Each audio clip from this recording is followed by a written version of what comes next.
The Aztecs by Nigel Davies. Chapter 2. Early Rulers. Hard pressed by the angry rulers of Culhuacan, the Mexicas sought the protection of the lagoon. Finding themselves so harassed and with their women and children crying out loudly, they started to shoot off so many javelins, which are a kind of harpoon in which they have great confidence, that the people of Culhuacan, after suffering many wounds, began to withdraw. As a result, the Mexicans could make headway and retreat towards Iztapalapa, and they went on to a place called Huitzilihuitl, where they threw themselves into the water and made themselves rafts with those same javelins and shields, together with coarse grass. As the water was fordable, they could pass the women and children onto these, and after they had crossed over to the other side, they took shelter among the reeds and rushes, where they passed the night in great anguish and sore affliction, with their women and children still crying and begging that they should be left to die there, as they could bear no more travails. However, the god Huitzilihuitl spoke to his priests and enjoined them to console his people in their suffering. Quote, "The priests spoke with the people and consoled them as best as they could, and thus all that day was spent in drying their clothes, as well as their shields and arms, and in erecting a bath, where they bathed in their accustomed fashion, and which they called Temazcali. And this is the place which they afterwards called Mexicatzinco. They finally reached the point about a mile to the southeast of where the great square of Tenochtitlan was to be situated.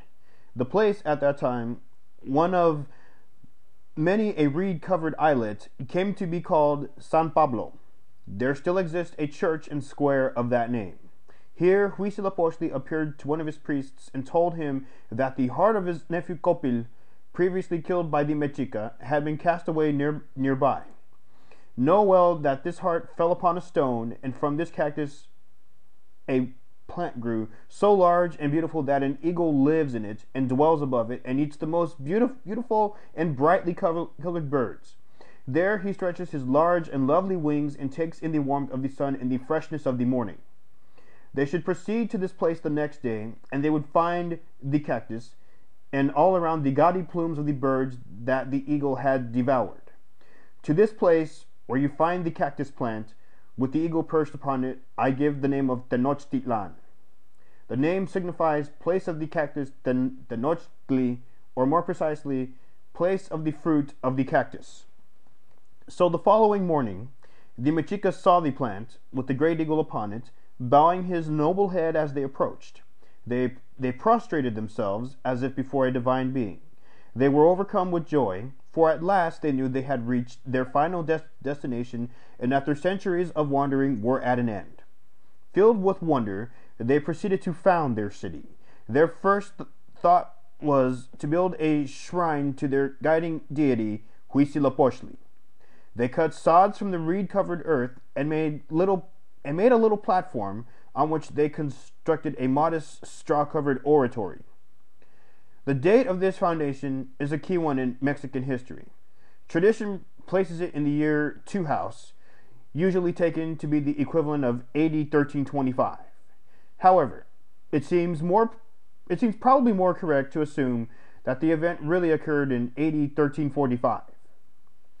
The foundation legend tells little of the march of events, but is nevertheless significant. The eagle is, of course, symbolic of the sun, and therefore connected with Huitzilihuitl himself. The hearts of his sacrificial victims were, as will be seen, placed in the eagle vessel. The cactus fruit Tenochtli, both for its red hue and for its shape, represents those very human hearts which the sun or eagle devoured. The cactus, moreover, has some further significance as denoting that this uninviting little island was at least habitable. It was, however, small and marshy, and at that time only a few miles in circumference. But in Mexican thinking, symbolism is ever apparent. In this respect, not only is the eagle significant, but even the very reeds surrounding the place. Tolan, today called Tula, had been the capital of the Toltec Empire. Now, Tolan means literally place of rushes. But the name Tolan had come to signify to the Toltecs simply the great city. Thus, Tenochtitlan, being also in effect the city among the rushes, was therefore also Tolan, and would become the new great city, and would equally one day rule the world. As their God told them, "Here we will make ourselves lords of all these people, of their possessions, their sons and daughters. Here they must serve us and pay us tribute.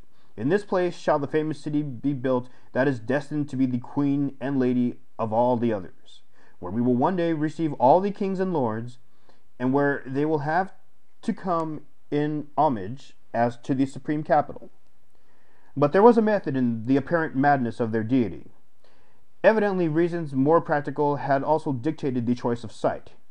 The Mexican promised land flour with neither milk nor honey, but the prospects were less bleak than the chroniclers are apt to imply.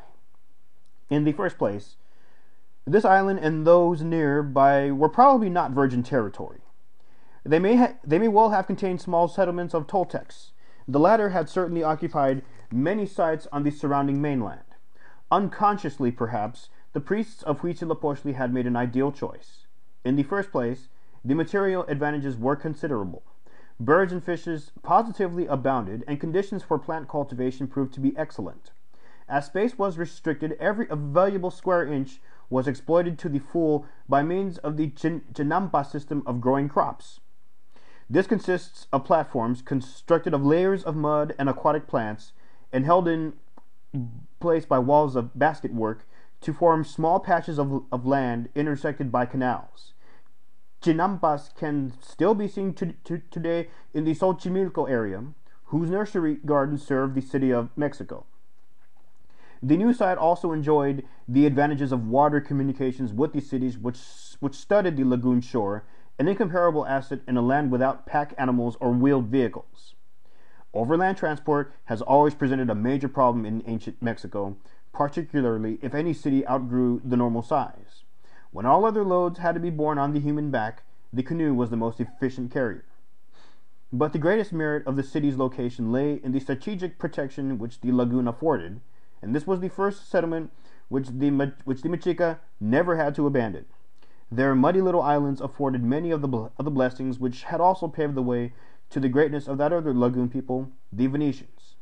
Moreover, in their aquatic milieu, the Mexica were reverting to their traditional lacustrine pattern of life established in their original home of Aztlan.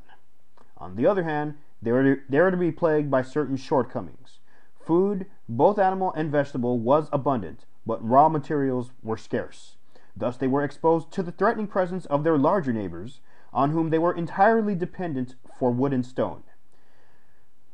Map number 2, which I will take a picture of and upload, illustrates the proximity of these. The Valley of Mexico at this time constitutes a world in miniature, and the new Tenochtitlan was only a few miles distant from several major cities. After its foundation, Tenochtitlan was divided into 4 districts, a symbolic form of subdivision respected since most ancient times. These in turn contained smaller subdistricts, each with its own god and temple in accordance with a number of clans or capuli. Their number had by now risen from the original 7 to 15 or perhaps 20, which were grouped together in the 4 districts. At this time, the available land was probably held principally by the communal capuli organization, a situation later to be considerably modified.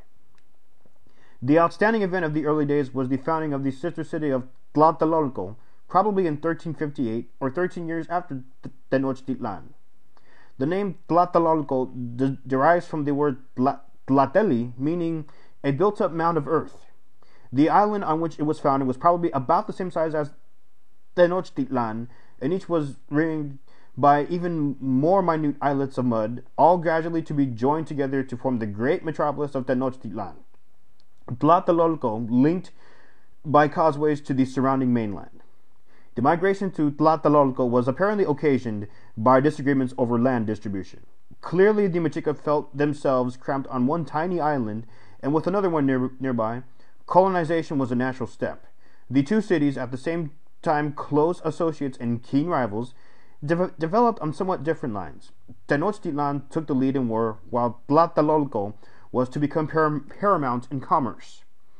Nevertheless, notwithstanding certain antagonisms, they contemplated each other, and the contribution of the merchants of Tlatelolco to the future triumphs of the Mexica cannot be overstressed. Tlatelolco assumed a significant role from the very start, and during their early history, it may very well have been the more important of the two cities. Archaeological evidence, mainly from pottery finds, indeed suggests that Tlatelolco in particular may have existed for some time before the official date of its foundation. Equally, the principal surviving structure of the Great Pyramid of Tlatelolco, fragments of no less than 11 subsequent superstructures can still be seen today, bears a striking resemblance to the equivalent edifice of the Pyramid of Tenochtitlan, which should be dated to nearer 1250 than 1350. It is possibly from this place that such early settlers might have come. Between the official founding of these cities, probably in 1345 and 1358, and the accession of their ruling dynasties, a considerable period elapsed of which we know relatively little. It would have been normal for such small fry to have recognized the suzerainty of a more powerful neighbor and to have become its tributaries. Theirs was, however, a borderline territory, situated on the frontiers of three powers. When they erected their oratory, it was still small, for they were in an alien land. When they came to establish themselves between the reeds and rushes, from where they should obtain stone or from where should they obtain stone or wood? For they were in the territory of the Tepanecs of Azcapotzalco and also of the Alcolua, and equally on the border of the land of Culhuacan, and for this they suffered greatly. Some of the Mexican leaders were in favor of submitting to the Tepanecs in return for the supplies of wood and stone which they so badly needed. Finally, however, it was decided not to give formal allegiance to any one power, but to trade their abundant lagoon products in nearby markets. Quote, after they had all joined together in council, to some it appeared best that they should humbly present themselves to the people of Azcapotzalco and the other Tepanecs of Tacuba and Coyoacan, and that they should offer them friendship and submission with the aim of requesting stone and wood for the construction of their city. But the remainder were of the opposite opinion, saying that the Tepanecs had no respect for them, and that they ran the risk of being badly received, insulted, and ill-treated. Accordingly, the best course was that on market days they should go out to the villages and cities situated round the lagoon, and that they and their women should take fish, frogs, all kinds of marine reptiles, and all the birds that frequent the lagoon. By selling these, they should buy stone and wood for the construction of their city, and this should be done freely and without doing homage or submitting to anyone, since it was their God who had given them this place. End quote. At this time, Tenochtitlan was still led by Tenoch, who had already played a prominent part during the captivity in Culhuacan. His authority even approached that of the future ruling dynasty. The Codex Mendoza actually depicts him with a little blue tongue or speech glyph emerging from his mouth, which always characterized the later ruler or Tlatoani. The word Tlatoani means literally he who speaks. He is depicted by the Codex as surrounded by 10 older leaders, though other sources speak of the existence of 4 or 13 leaders at the time. During these early years, they were mainly absorbed in the task of building and consolidation, albeit on a modest scale. The initial hardships of the settlement are not to be underrated. To construct the elaborate, though highly productive system of chinampa cultivation was a backbreaking task, in addition to the erection of the city. In Tenochtitlan, the Mexica were presented with a refuge and a challenge.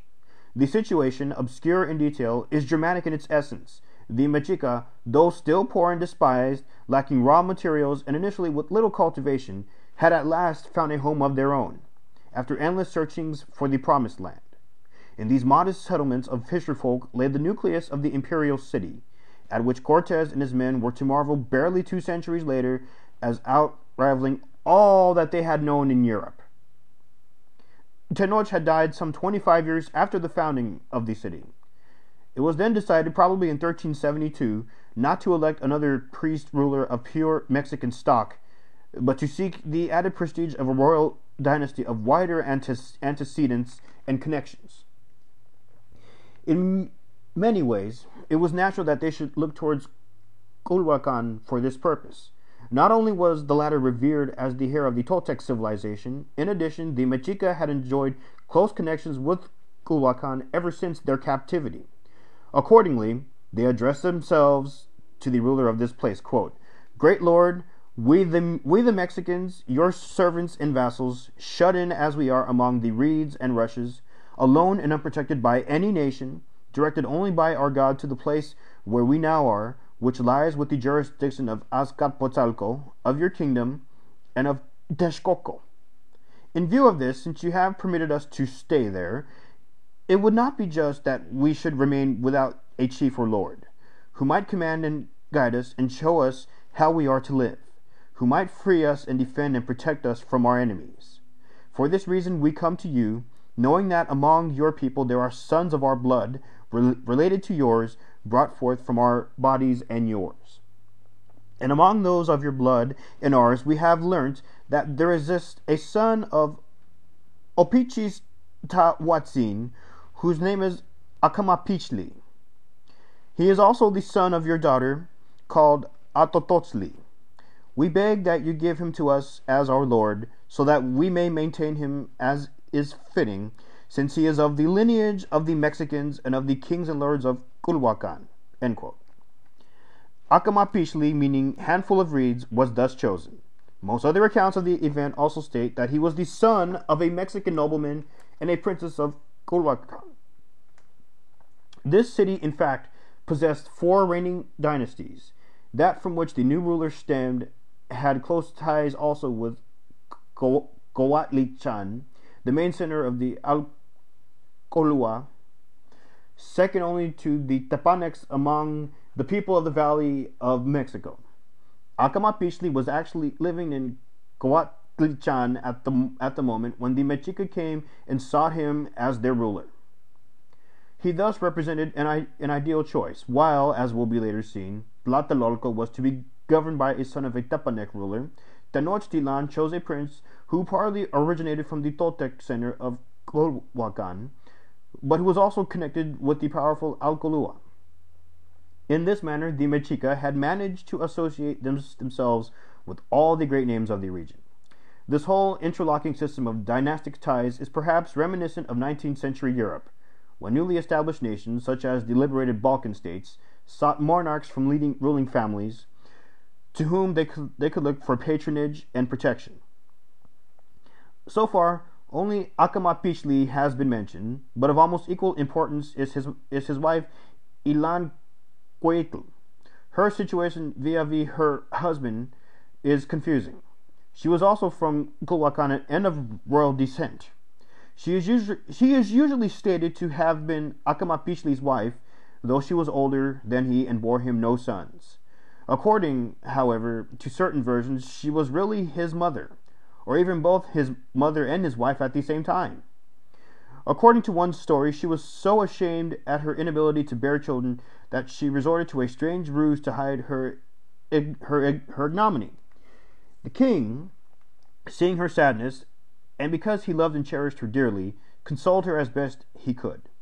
And she, observing that the king was so fond of her, begged him as a favor that, since the Lord of creation had deprived her of the blessings of offspring, and that the people might lose their bad impression of her as a barren woman, he might concede that when sons were born of his other wives, she might press them to her breast, and might take to her bed in feigned childbirth, and thus those who came to see her might congratulate her on the delivery and the new son.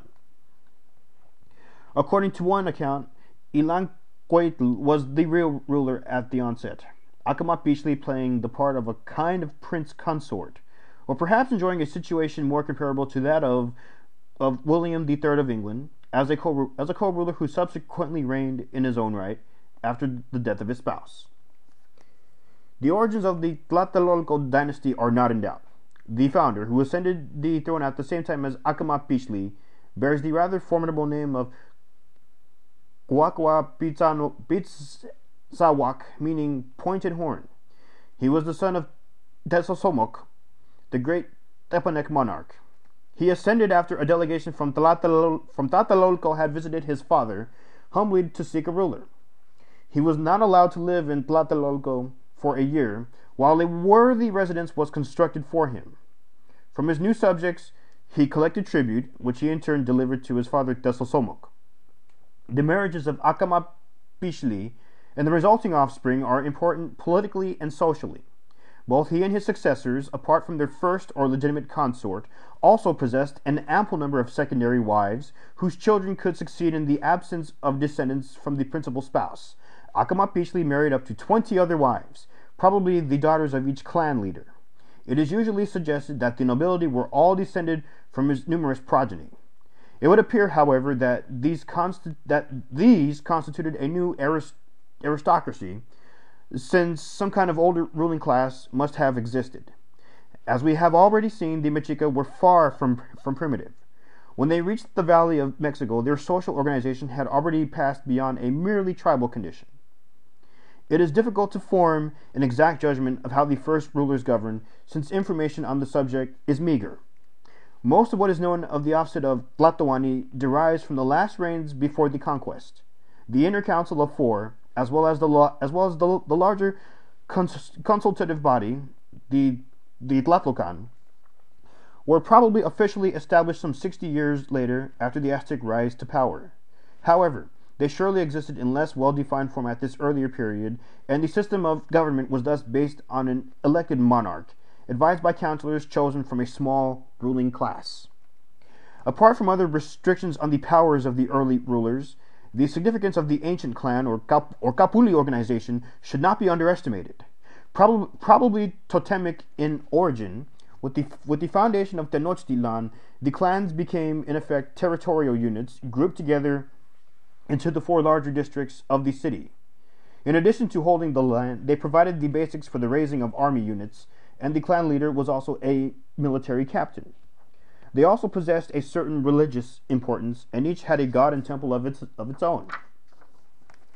Little is known about internal affairs under Acamapixtli except that he reigned peacefully, building up the city and constructing houses, chinampas, and canals. Life, indeed, cannot have differed so greatly from that of those humble fishermen who had set out from Aztlan over 200 years before. Their more glorious achievements still lay in the future. Humdrum tasks, such as the preparing of the land and the building of the capital, received rather scant mention in the surviving records. Of diplomacy and war within this micro-world, somewhat more is told. At the time of the foundation of Tenochtitlan, power in the surrounding areas was mainly shared by three lakeside cities and peoples: the Tepanec capital of Azcapotzalco to the northwest of the lagoon, Coatlichan, the chief city of Alcolua to the east, and Colhuacan to the south. At about the time when Acamapixtli ascended to his throne, a new phenomenon was rising: the emergence of one of these peoples, the Tepanecs, as a kind of superpower intent upon swallowing up its neighbors one by one. The Tepanec Empire was created by one man, Tesosomoc of Azcapotzalco, and was brought into being as much by diplomatic skill as by military prowess. Tesosomoc's very longevity, he reigned for over half a century, gave him ample opportunities to display his talents and to expand his realm. He developed a Machiavellian skill in dividing his enemies and in using others to further his ends. Invariably in such schemes, future victims would play a prominent, if unwitting part in overcoming the enemy of the moment. It was Tesosomoc who was the true preceptor of the Mexica in their advance to power. His rare and ruthless genius served to form the empire which his Mexica vassals later managed to seize from his successor and then expanded. Tesosomoc had already overthrown Tenayuca and Culhuacan with the help of his Mexica vassals, and Texcoco, now emerging as the leading city of Alcolua, was the only power left in the immediate vicinity which could even hope to stand up to him. The Tepanecs, in aiming at supreme power, were placing themselves on a different level to any people since the Toltecs. Before the death of Tesosomoc, the Tepanec domains, which provided the hardcore ground which the Aztecs were to build a greater empire, included almost all of the Valley of Mexico. They also dominated considerable territories beyond, in the valley of Toluca to the northeast. In the acquisition of empire, Tenochtitlan went out to further the interests of his own dynasty. Quite apart from creating the throne of Tlatelolco for one of his sons, he liked to secure his other conquests by replacing vanquished rulers by his own relatives. Like the later Aztec Empire, that of the Tepanecs was basically a tribute-gathering organization, and accounts of what was taken from the Mexica and from other peoples. The two Mexica rulers were therefore at that time simply Tepanec tributaries like many of their neighbors. Moreover, in the reign of Acamapichtli, their lot was a hard one, owing to the onerous levies imposed. To humiliate his vassals, Tenochtitlan began to make preposterous demands. Firstly, he requested that apart from the usual tribute consisting of fish, frog, and greens, the Mexica should provide fully grown willows and other trees, as well as a raft planted with every kind of vegetable. They began to weep and lament at such impositions. However, Huitzilihuitl consoled them, saying through the mouth of one of his priests that he would make everything easy. And to be sure, thus they found easily the willows, which they took to Azcapotzalco and planted in the place commanded by the ruler, and they brought the raft upon the water, all sown with maize, with ripe ears, chile, tomatoes, amaranth, beans, gourds, and roses. To test his tributaries yet further, Tenochtitlan now demanded on pain of death that they should again produce such a raft, but that this time they should add a duck and a heron in the act of hatching their eggs. Once more, their god came to the rescue and provided what was required. And once the raft had been made and sown with every kind of vegetable, there appeared among them a duck sitting on her eggs, and likewise a heron. They took it to Tenochtitlan in Azcapotzalco, and at their god's bidding added a gift of some large cakes made of colored worms of the legume, which are called escahuitli. Various sources list conquests made by the Mexica during the reigns of their first rulers. Since, however, they themselves at this stage were Tepanec tributaries, it is logical to suppose that such places, if conquered, became subject to the Tepanecs rather than to their underlings. These early Mexican conquests, if such they are to be called, may be divided into two categories. On one hand, those made ostensibly under direct Tepanec leadership, and on the other, those described as if they were separate Mexican expeditions. That they should have been permitted by the Tepanecs to fight some campaigns of a more or less independent nature is not altogether surprising. In the heyday of the Aztec Empire, references occur to wars initiated by tributaries without any apparent intervention on the part of the central power. It is therefore perfectly conceivable that the Mexica, within the general framework of the Tepanec Weltpolitik, should have been occasionally permitted to fight battles on their own, even if the fruits of victory accrued partly to their masters.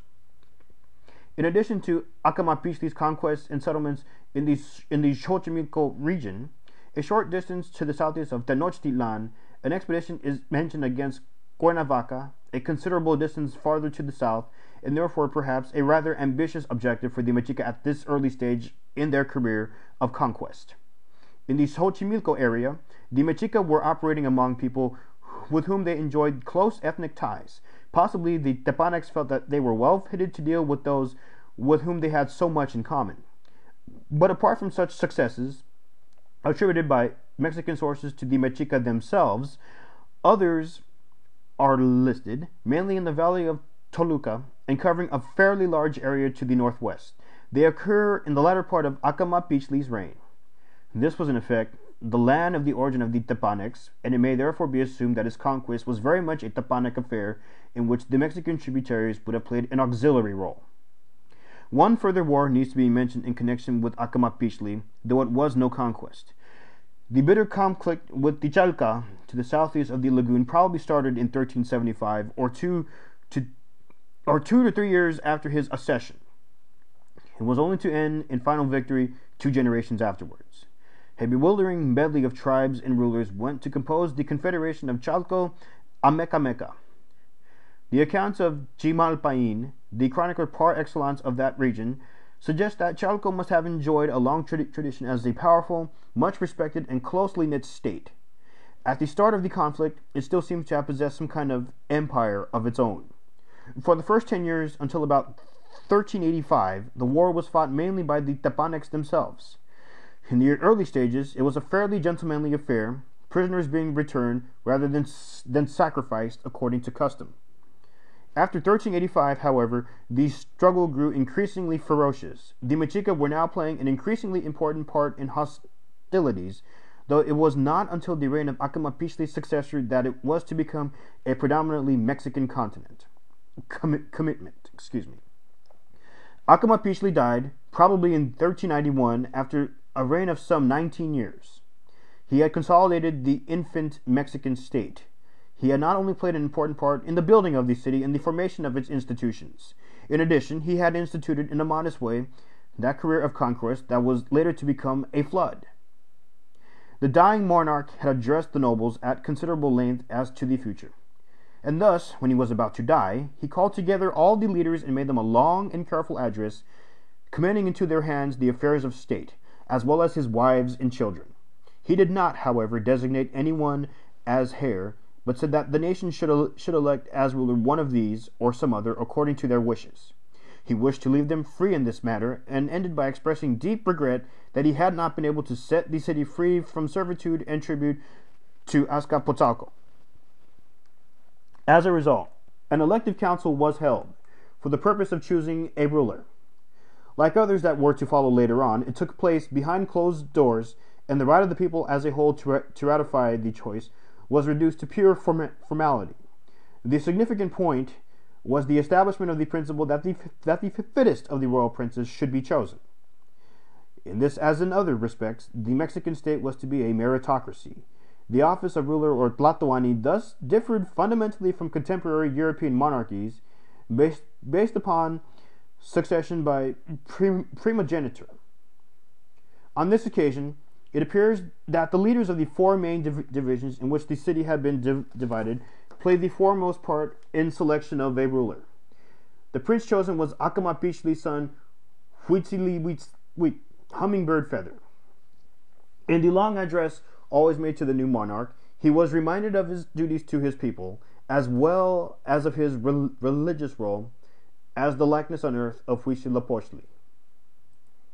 Valiant young man, our king and lord, do not be dismayed or lose heart on account of the new charge that has been laid upon you, in that you should protect the land and water of your new kingdom, which is surrounded by rough reeds, rushes, and canes, and where we live under the protection of our God, Huitzilihuitl, whose likeness you represent.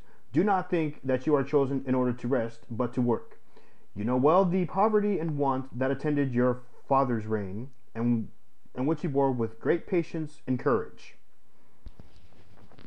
Huitzilihuitl certainly improved the lot of his people, and his success was due, at least in part, to his successful marriages. Following the death of his first wife, a Tacuban princess, it was decided to seek a royal bride from the family of Tenochtitlan. The Mexicans went to the great ruler to make their request, bringing gifts of fish and frogs, and addressed themselves in the most humble fashion to their overlord. Their plea was granted, and Huitzilihuitl was permitted to marry a granddaughter of the Tepanec ruler. This union was to have the most significant consequences. Not only was the ruler of Tlatelolco himself a son of Tenochtitlan, but the dynasty of Tenochtitlan was now also to be counted among his close relations. From this moment on, the Mexicans began to assume a special position among his many vassals. In internal affairs, Huitzilihuitl was thus able to pursue a more forward-looking policy than his predecessor, adding to the city and its temples, and paying the greatest attention to the ordering of religious ceremonies. He ruled and governed with much peace and assurance, and was much loved by his lords and by all the common people. He began to make laws and regulations for the state, especially as far as the cult of the gods was concerned, which was something over which all the lords and kings showed a special zeal, since they considered themselves to be their living representatives, and thought that whatever honor was done to the gods was also done to themselves.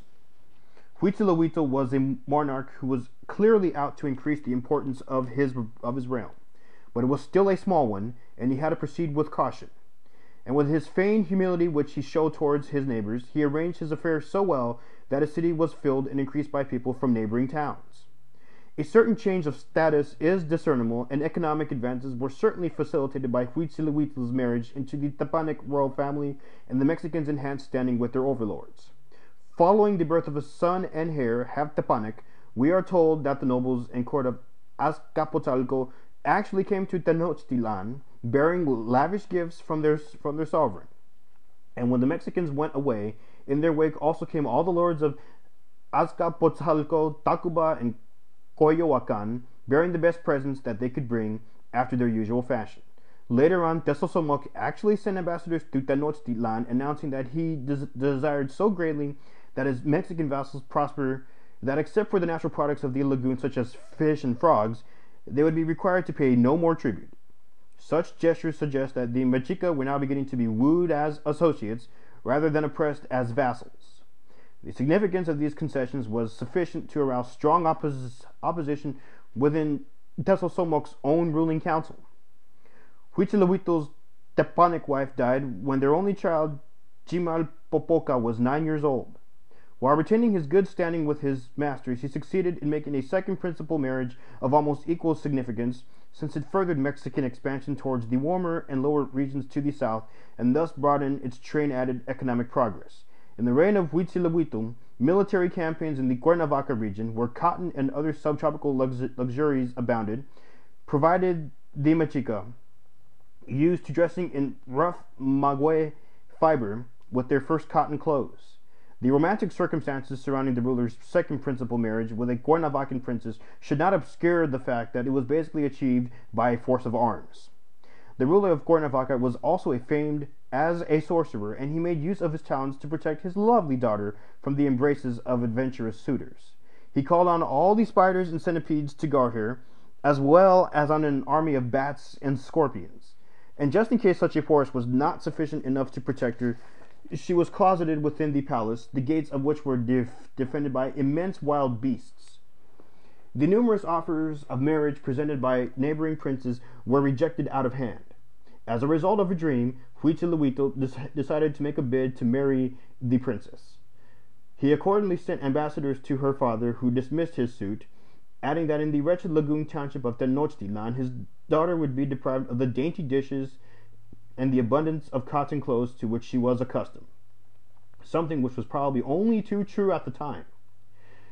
Prompted by a second dream, Huitzilihuitl made an arrow that was beautifully painted and placed a fine precious stone inside. Thus armed, he proceeded to the confines of the land of Cuernavaca and aimed his weapon so that it landed in the courtyard where the princess lay cloistered. King Huitzilihuitl did this and went to the borders of Cuernavaca and immediately shot his arrow, using the shaft that was very well painted and admirably made, in the inside of which was placed the previously mentioned precious stone, which shone most dazzlingly. The arrow fell in the middle of the patio where the lady Huitzilihuitl lay cloistered. When the shaft fell in the middle of the piano, and the lady Huitzilihuitl saw it fall from the sky, as has been indicated, she straightway took it in her hand and marveled as she eyed and observed its varied colors, such as no other arrow possessed. She immediately broke it in the middle and saw the precious stone that shone so beautifully. She then took out the jewel. To test its consistency, she put it between her teeth and inadvertently swallowed it. Legend has it that as a result she conceived a child who was to grow up to be Moctezuma I, the greatest of the Aztec emperors. While he was able to score certain victories on his own account, Huitzilihuitl was naturally obliged to partake in the campaigns of the Tepanecs. With his conquest in the Valley of Mexico and the subjection of the Valley of Toluca to the northwest, Tezosomoc had already absorbed many of these surrounding peoples. Two potential rivals remain, Xaltocan and Texcoco. The war against the latter began, strictly speaking, in Huitzilihuitl's reign, but was not concluded until after his death, and its story can therefore be more conveniently told in connection with his successor. It was not unnatural that Xaltocan should be chosen as Tezosomoc's next victim. Its power was visibly declining, whereas that of Texcoco was rising. It had previously been a powerful state. Don Pablo Nazareo de Xaltocan legitimate descendant of the rulers of that place, in his famous and rather pathetic letter to Philip II in 1566, lays claim to perpetual dominion over a vast territory to the north and northeast of Tlatelolco, which he claimed as having belonged to his ancestors.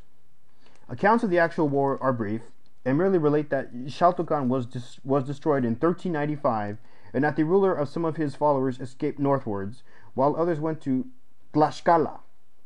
While the war was mainly a Tepanec affair, it had great significance for the Mexica.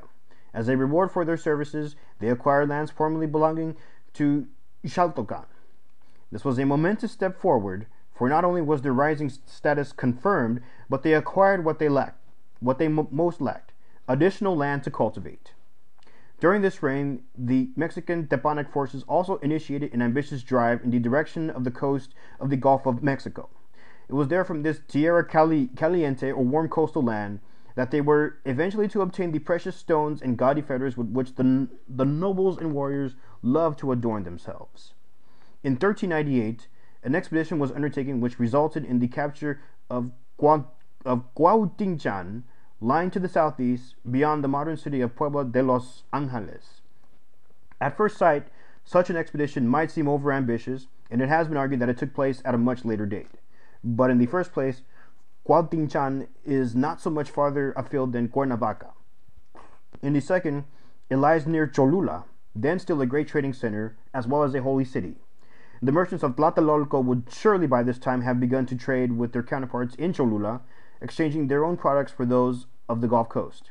It therefore seems natural that it was chiefly Tlatelolco that was involved in the execution of this campaign. One other conflict still requires mention: the interminable struggle against the intrepid people of Chalco. Under Huitzilihuitl, the Mexica appeared to have borne the brunt, and little is heard of the Tepanec intervention except, rather curiously, on the side of Chalco. During the early part of the reign, little is told of the war, but it was subsequently resumed in all its fury, and in 1406 Chalco suffered a serious setback. It was, however, a ding-dong struggle, and 2 years later they appear to have made a remarkable recovery.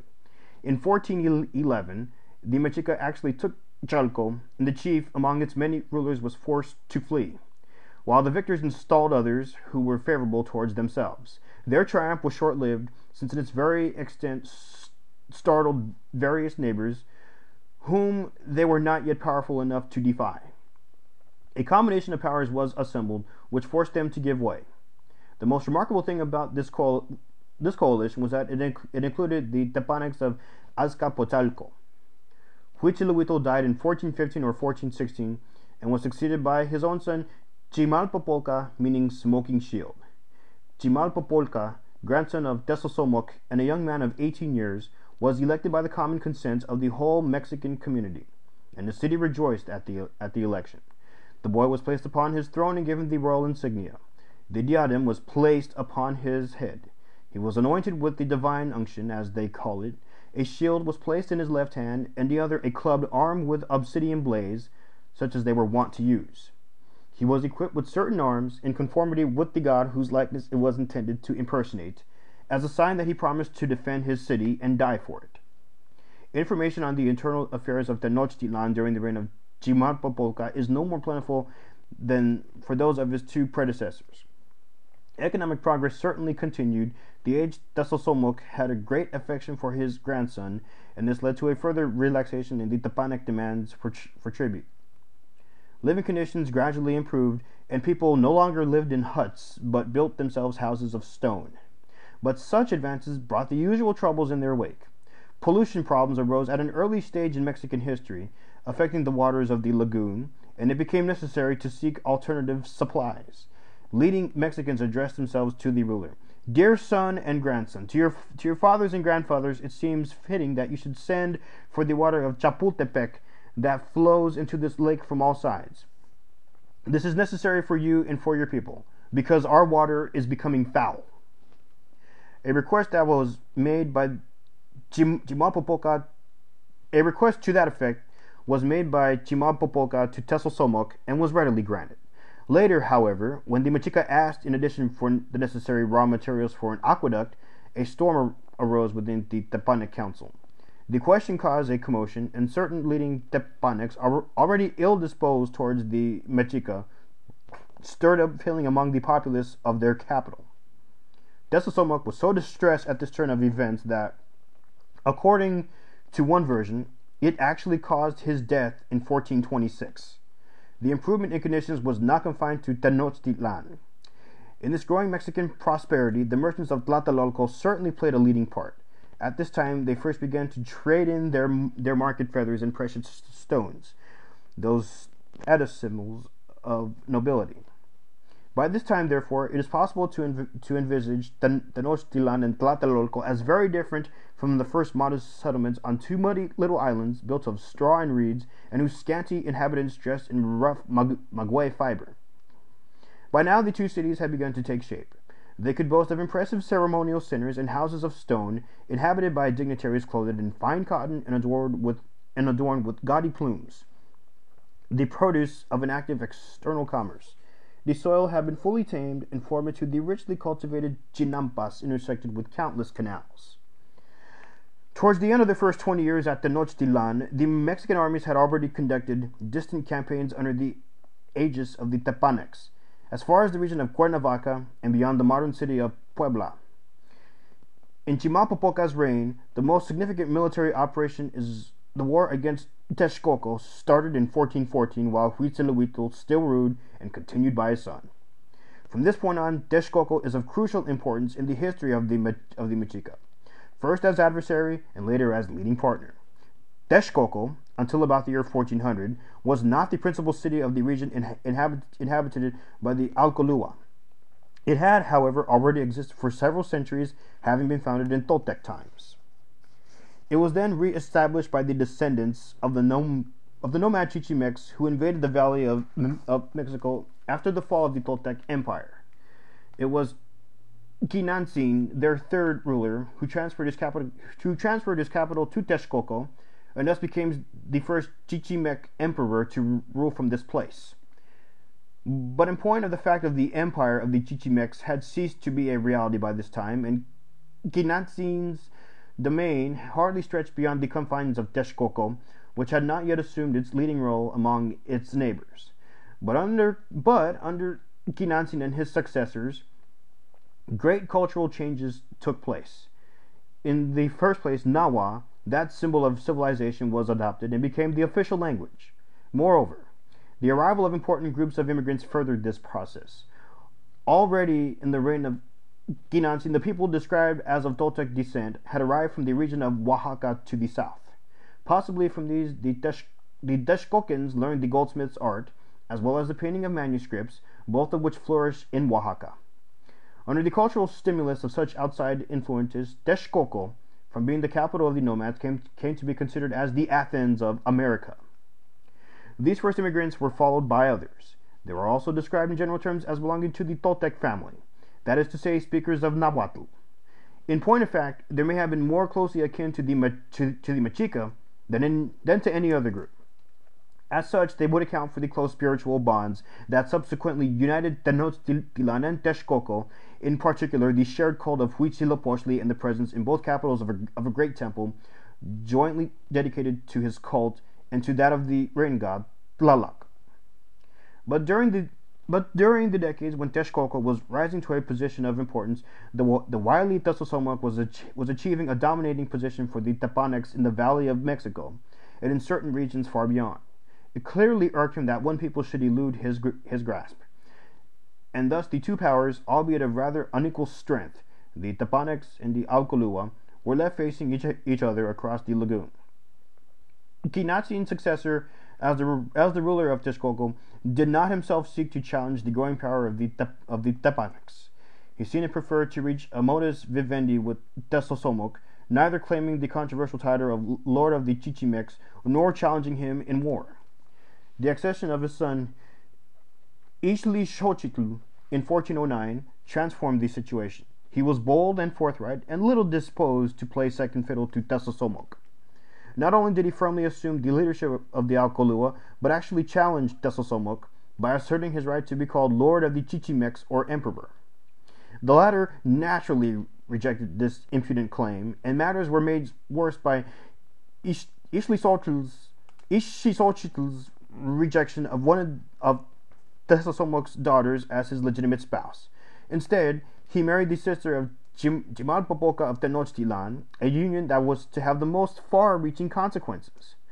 Tetzalcomoc was not slow to move in response to this provocation. He resolved to suppress the upstart and make the Alcolua province his own. He first summoned to his presence his loyal lieges, the two Mexican monarchs. He insisted that on no account would he recognize Ixtlilxochitl's assumed title and invade against his haughtiness and presumption. On the contrary, he himself would be emperor, and as his grandchildren, the Mexican rulers would be the twin mainstays of his throne. Together, the three would rule the earth. In addition, he reminded his visitors that he was the paymaster or relative of the rulers of several of the Alcolua cities and could count on their support against their legitimate overlord, Ixtlilxochitl of Texcoco.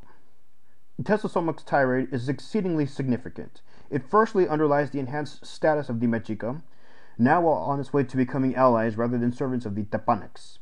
It further stresses the deep divisions prevailing among the Alcolua, whose loyalty to Ixtlilxochitl was uncertain. Tetzalcomoc, who knew of no rival in the art of splitting and undermining his opponents, triumphed as much through his devious diplomacy as by the might of his armies. As a preliminary to his designs against Texcoco, Tetzalcomoc made a typical gesture in 1410.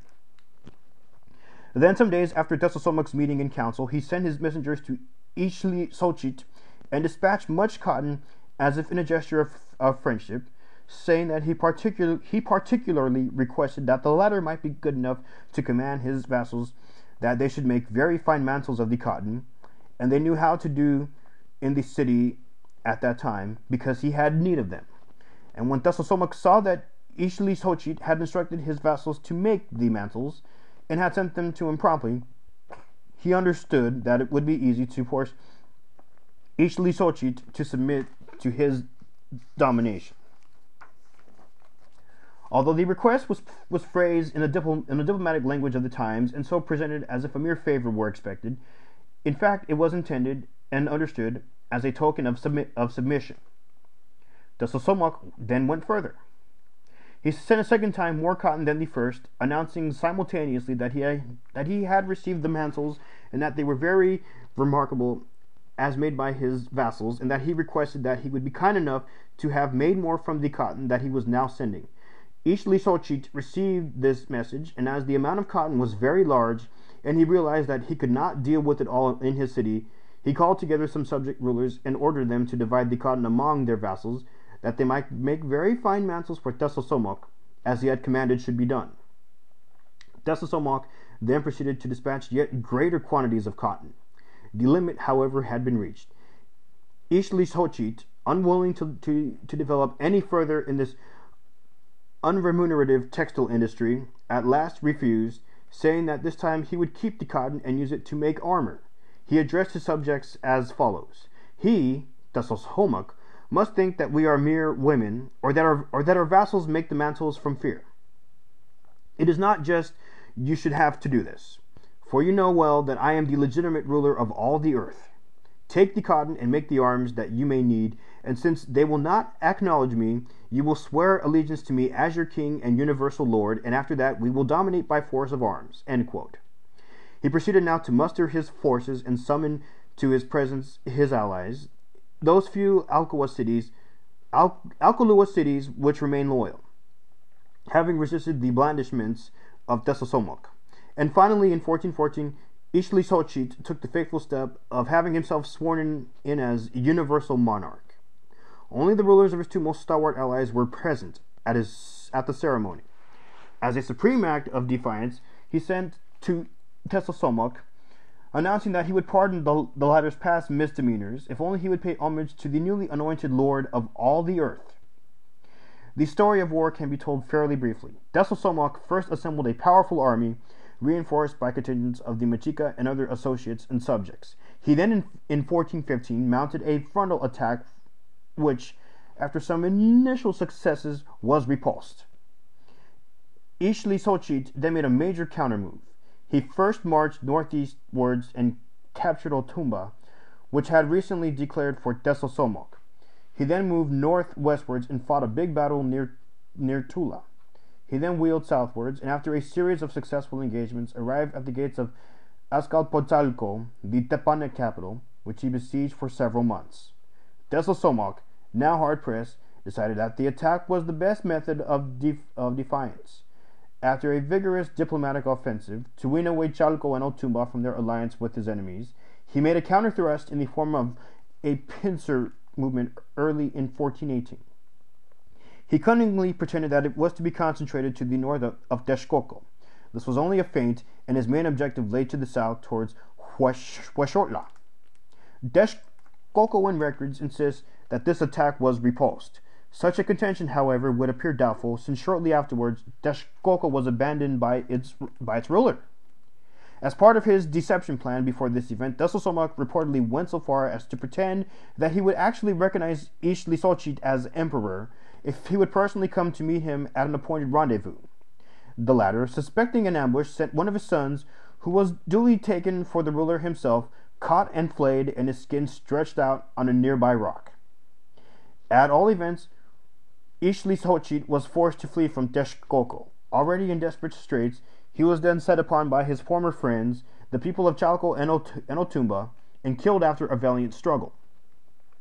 And then King Huitzilihuitl donned his arms and went to a place called Topanohuayan, by a stream which descends from the mountains. He was accompanied by a few vassals and loyal friends, and by his son, Prince Nezahualcoyotl, whom he told to hide, that the royal line might not end with him. And the prince, to please his father, climbed a tree called a capulin, covered with thick foliage, which stood just by a hillock in the vicinity. And from this point he watched all that happened to his unfortunate father, although he longed to die for him. And as Huitzilihuitl arrived near the stream that passed by some cliffs, those of Otumba arrived on one side, and those of Chalco on the other, and they asked him with appearances of deep respect if they might do him some service, for they pretended that they wished to help him and celebrate with him. Huitzilihuitl replied that he did not require this, and that they might do to him as they wished, as he well knew that they were traitors and servants of Tesosomoc.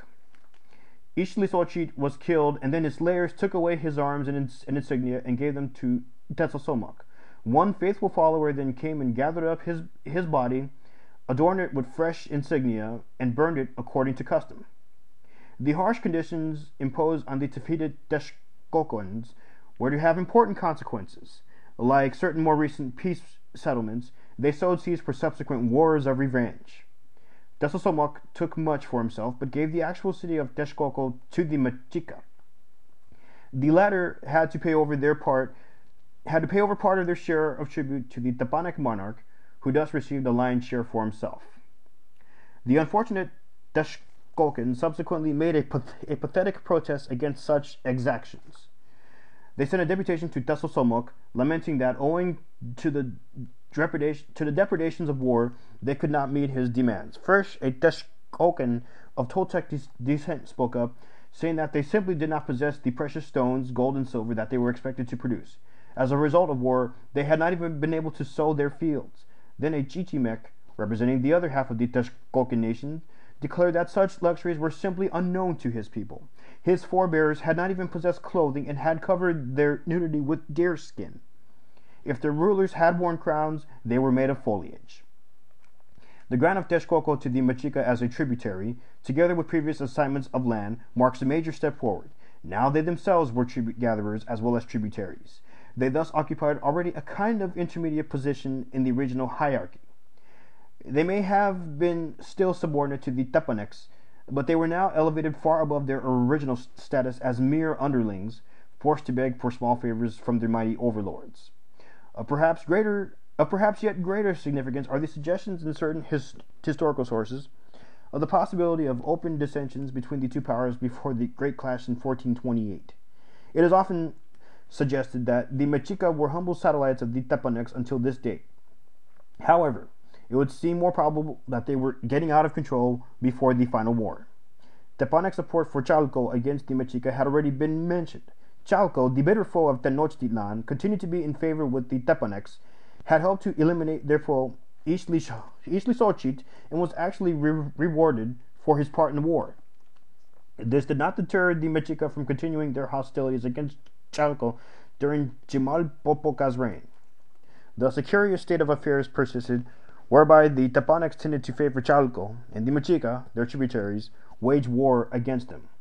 Dissolution died in 1426, and his funeral was celebrated with elaborate rites, such as later attended the passing of the Aztec rulers, of whom in his day he was the true counterpart. Before this arrival of the guests, as he died, they washed the body very well, and dried it out with clover water and other sweet-smelling things, in order that the body might take on their perfume. And then they dressed it in the royal robes and the jewels of gold and precious stones, just as Dissolution had dressed on feast days and for public business. They then cut certain locks from the top of his head as a memorial of the ruler, and put emeralds in his mouth. The body was then shrouded on top of this with 17 royal mantles, all very fine and costly, and sewn with many pearls. And after that they stitched onto it another very fine robe, on which was portrayed very naturalistically the god Texcoco. Thereupon they put it on a mat in a seated position, and placed a very lifelike turquoise mask on the face, made according to the features of the dead man. This was only done if the defunct was monarch of all the earth. On other kings they placed the mask of gold. The funeral procession was the most impressive.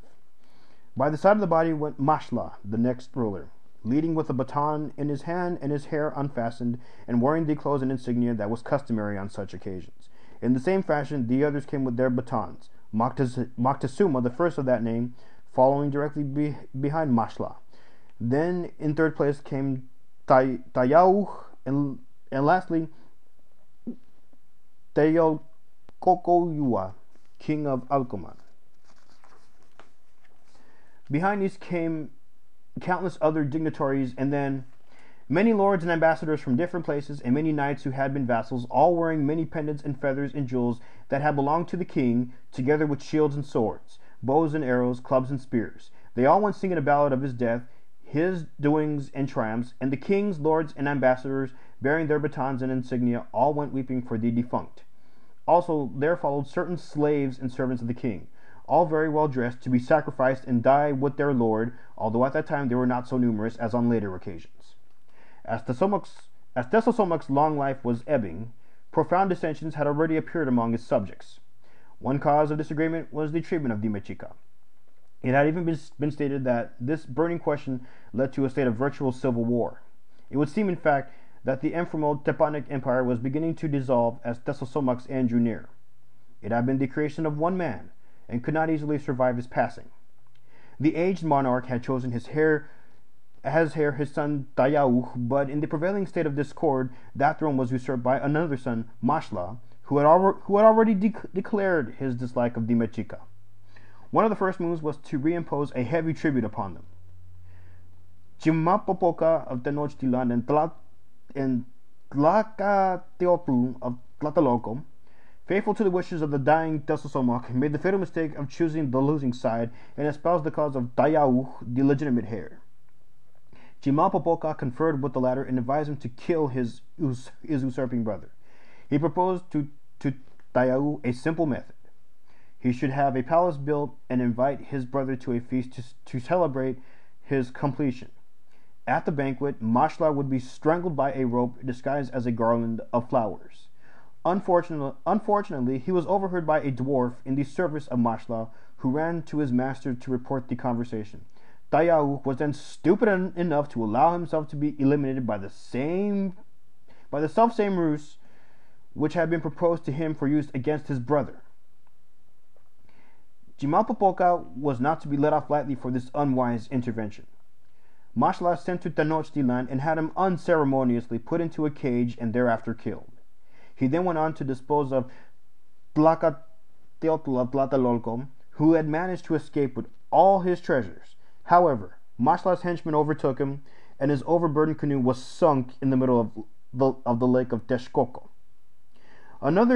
According to another variant of the same story, Chimalpopoca decided to commit suicide when he learned of his impending doom. He first dressed in the full attire of Huitzilihuitl, performed a ritual dance, and offered himself to the priests for sacrifice. At that moment, Mashla's contingent of Tepanecs arrived on the scene, put Chimalpopoca into his cage, carried him off, still dressed in the regalia of the god. Surely a most unsuitable attire for such cramped conditions. According to quite different account of events, it was Chimalpopoca's successor, Itzcoatl, and his supporters, who, disliking appeasement of the Tepanecs, instigated Tepanecs of Tacuba, basically hostile to Mashla, to kill Chimalpopoca. This story certainly has a ring of truth. It is hard to see why Mashla should want to take the extreme step of killing Chimalpopoca, and then stand idly by while a much less pliant successor was elected in his place. Subsequent events clearly illustrate that a version would suggest that Chimalpopoca was eliminated on account of his subservience to Mashla, and that this was done at the behest of those who wanted to take a stronger line, is more likely to be accurate. This concludes Chapter 2.